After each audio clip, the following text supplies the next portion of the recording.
नमस्कार साथियों, मैं कुणाल आप सभी का संस्कृति आईएएस यूट्यूब चैनल पे स्वागत करता हूं। तो yearly current affair revision programme में हम लोग आज फिर दोबारा कुछ महत्वपूर्ण विषयों पर चर्चा करने वाले हैं। तो आइए आगे बढ़ते हुए कुछ खास विषयों को जानते हैं, समझते हैं। तो आज का जो हमारा पहला विषय है वो है फिलहाल बोहाग या फिर रोंगाली बिहू। ठीक है, तो ये चर्चाओं में क्यों रहा था? क्योंकि असम में ये त्योहार मनाया गया था और ये एक वार्षिक आधार पर मनाया जाने वाला त्योहार है। पर ये क्यों मनाया जाता है? तो देखिए, ये त्योहार अक्सर अप्रैल के महीने के मध्य में मनाया जाता है और ये एक प्रकार से असमिया नववर्ष के रूप में मनाया जाता है और वसंत ऋतु का आगमन भी इस समय माना जाता है। ये त्योहार 7 दिनों तक चलता है और इस त्योहार का जो पहला दिन होता है वो गोरू बिहू के रूप में जाना जाता है। बाद में मानहू बिहू, गोसाई बिहू, इस प्रकार से ये त्योहार पूरा 7 दिनों तक चलता है और वसंत के आगमन के रूप में मनाया जाता है। ठीक उसी प्रकार से भारत के कहीं और राज्यों में भी ऐसा त्योहार मनाया जाता है। तो हम देखते हैं कि पंजाब में मनाया जाता है बैसाख, तमिलनाडु में मनता है पुथांडु, केरल में मनता है विशु और पश्चिम बंगाल में मनता है पहला वैशाख। क्लियर है बात सारी? ठीक है, आगे बात करते हैं कर्मा त्योहार की। करना क्यों है इसका चर्चा? क्योंकि कर्मा त्योहार झारखंड सहित भारत के अन्य राज्यों जैसे कि ओडिशा, छत्तीसगढ़ आदि सब जगह पे मनाया गया था, इसलिए ये चर्चाओं में आया था। कर्मा त्योहार एक फसल उत्सव है और ये जो त्योहार है ये मुंडा, हो, ओटराव, बेगा, खारिया और संथाल लोगों के बीच लोकप्रिय रहता है। इस अवसर पर करम वृक्ष की पूजा की जाती है और यह वृक्ष उर्वरता, समृद्धि आदि का प्रतीक होता है। करम वृक्ष को पारंपरिक रूप से करम देवता या कर्मसानी के प्रतीक के रूप में देखा जाता है और जिस समय यह त्योहार मनाया जाता है उस त्योहार के अंदर कर्मा नर्तक जो होता है वो करम वृक्ष की शाखाओं का उपयोग अपने गायन और नृत्य के साथ साथ जरूर करते हैं। आगे बात करते हैं जितिया या जीवितु पुत्रिका त्योहार की। क्योंकि ये त्योहार बिहार में मनाया गया था और इस दौरान हादसे में 37 बच्चों समेत 43 लोगों की डूबने की मौत हो गई थी। तो इस त्योहार के मामले में हमें क्या क्या जानना है? ये एक हिंदू धर्म का महत्वपूर्ण त्योहार है। बिहार, उत्तर प्रदेश, झारखंड, नेपाल सभी जगह मनाया जाता है। इस त्योहार के मनाए जाने के पीछे का रीजन क्या है कि महिलाएं ये व्रत रखती हैं और निर्जला व्रत रखती हैं। इस दौरान वो अपने संतान की लंबी उम्र, तरक्की और अच्छे स्वास्थ्य के लिए कामना करती हैं। ये त्योहार 3 दिन तक चलता है। पहले दिन के त्योहार को नहाए खाए के नाम से जाना जाता है और यहाँ देखा जाता है कि ये त्योहार राजा जीमूत वाहन की पौराणिक कथा पर आधारित है। पौराणिक कथा में हमें पता चलता है कि जो राजा जीमूत वाहन थे उन्होंने दूसरों के कल्याण के लिए स्वयं द्वारा किए गए त्याग की पूजा करी थी और उपवास रखा था। तो वही चीज फिर क्या हुआ कि कहानी से लोगों ने अडॉप्ट किया और संतान से इसको जोड़ करके लोग उपवास करने लग गए।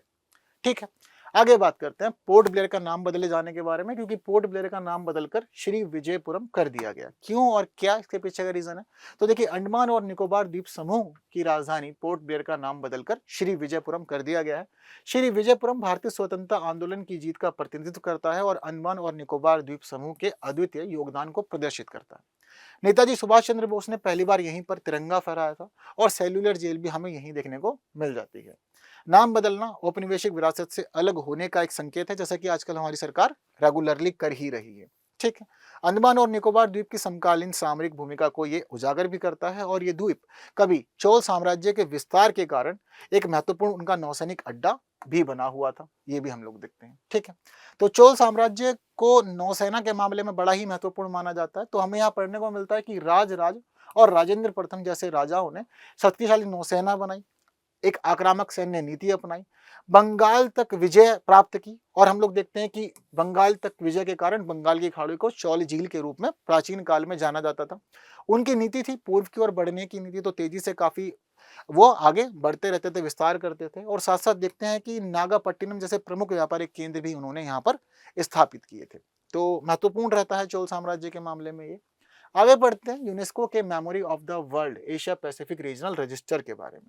पढ़ने के पीछे का रीजन क्या है?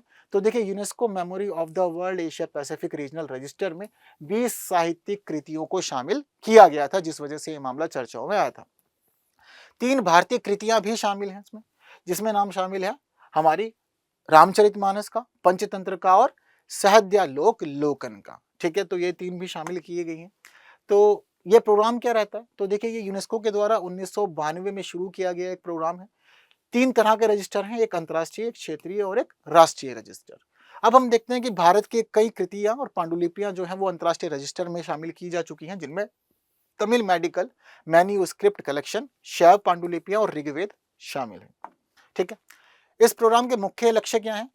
चाहत यहाँ पर यह बनी हुई है कि जो दुनिया भर के अंदर दस्तावेजी विरासत है उसको संरक्षण दिया जाए और सभी की पहुंच सुनिश्चित की जाए उन दस्तावेजी विरासत तक, और साथ साथ जागरूकता उनके संबंध में बढ़ाई जाए। ठीक है, तो जो नई शामिल की गई थोड़ी थोड़ी सी बातें उनकी जानते हैं, जैसे कि रामचरितमानस, तो ये 16वीं शताब्दी की गोस्वामी तुलसीदास के द्वारा रचित एक कृति है। अवधि भाषा में लिखी गया एक महाकाव्य है, 7 खंड हैं इसके अंदर, और रामायण से जुड़ी हुई सभी घटनाओं को यहाँ पर हम काव्यात्मक रूप में देखते हैं। अगली बात है पंचतंत्र की, तो ये किसके द्वारा रचित है? आचार्य विष्णु शर्मा के द्वारा रचित है और संस्कृत में इसकी रचना की गई है। यहाँ हम देखते हैं कि भारतीय दंत कथाओं को सबसे पुराने संग्रहों में से एक ये बना हुआ है, और यहाँ पर हम लोग ये भी देखते हैं कि यह 5 भागों से मिलकर बना है, इसी वजह से इसका नाम जो है वो पंचतंत्र कहा जाता है। और इस ग्रंथ की सबसे अनोखी बात यह है कि यहाँ पर जब हम लोग पंचतंत्र को पढ़ते हैं तो पंचतंत्र की कहानियों के अंदर भी हमें कहानियां देखने को मिलती है। ये इसकी सबसे अनूठी विशेषता है। सहज या लोक लोकन, इसको पढ़ते हैं तो पता चलता है कि आचार्य आनंद वर्धन द्वारा संस्कृत में लिखित और भारतीय काव्य शास्त्र की ये एक कालियाजी रचना है। दार्शनिक अभिनव गुप्त ने इस पर एक भाष्य लिखा है। ठीक है, आगे बात करते हैं रस्किन बॉन्ड को साहित्य अकादमी फेलोशिप दिए जाने के बारे में। मशहूर लेखक रस्किन बॉन्ड को साहित्य अकादमी फेलोशिप से सम्मानित किया गया। ये फेलोशिप किसी भी लेखक की लिए अकादमी द्वारा दिया जाने वाला सर्वोच्च सम्मान के रूप में जाना जाता है। यह साहित्य के अनमोल धरोहर के लिए किसी को भी, मतलब जो भी लेखक वगैरह होता है उसको दिया जाता है। इनके जो फिलहाल जो रस्किन बॉन्ड को ये पुरस्कार दिया गया, ये उनकी खास रचनाओं के लिए दिया गया, जैसे कि उन्होंने लिखा है vagrants in the valley, once upon a monsoon time, angry river, strangers in the night, all roads lead to Ganga. तो ये सारी के सारी इनकी कुछ प्रमुख रचनाएं हैं। तो इनकी जो लेखन का कार्य है उसी को सम्मानित करते हुए ये फेलोशिप इन्हें प्रदान की गई है। अगर बात करें साहित्य अकादमी की, तो देखिए इसकी उत्पत्ति औपचारिक रूप से 1954 में हुई थी, और ये सोसाइटी पंजीकरण अधिनियम 1807 के तहत भी रजिस्टर्ड है।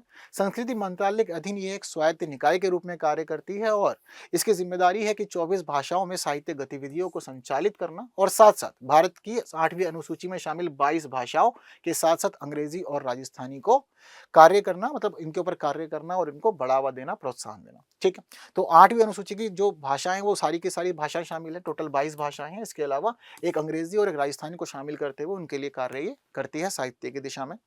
वहीं हम लोग ये भी देखते हैं कि इसके द्वारा प्रदत्त प्रमुख पुरस्कार जो है उनमें साहित्य अकादमी पुरस्कार और भाषा सम्मान आदि शामिल है, और इसका मुख्यालय नई दिल्ली में है।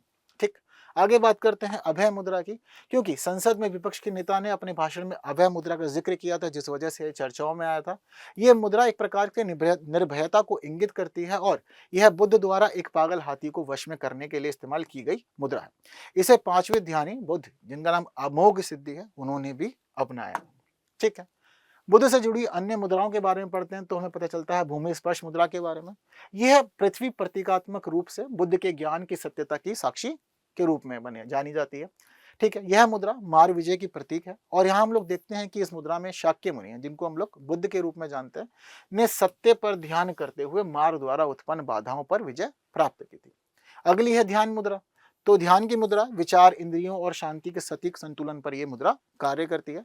इसके अलावा है धम्म चक्र प्रवर्तन मुद्रा, जिसको चक्र घुमाना मुद्रा के रूप में भी जानते हैं। यह धम्म के उपदेश का प्रतिनिधित्व करती है। ठीक, तो इस भाग में कुछ महत्वपूर्ण विषय जो इस साल चर्चाओं में रहे वो हम लोगों ने डिस्कस करे, और ऐसे हम लोग आगे भी पढ़ते रहेंगे और चीज़ों को डिस्कस करते रहेंगे। हाँ, लेकिन फिलहाल आज के लिए इतना ही, क्योंकि फिलहाल दीजिए मुझे विदा, और बाकी आप लोग इस वीडियो को शेयर कर सकते हैं बाकी साथियों, जिन्होंने लाइक नहीं किया कर दीजिएगा। तो फिर मिलते हैं अगले वीडियो में कुछ नए विषयों को लेकर। थैंक यू सो मच, जय हिंद।